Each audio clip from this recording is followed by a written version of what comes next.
السلام عليكم ورحمة الله وبركاته. معكم 3 سبعات. رجعت لكم فيديو جديد، واليوم عندنا درس جديد إن شاء الله. ما نحتاج البرامج ولا نحتاج بشيء. اليوم بدأت التسجيل في الفيسبوك. ندخل على الفيسبوك، دخل الاسم الأول. مثلا بتسجل مثلا أحمد، ترى مثلا العائلة مثلا مرحوم،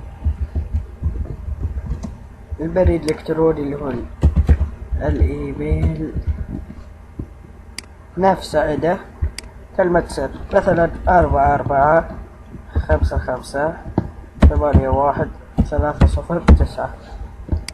تحدد أنثى ولا ذكر،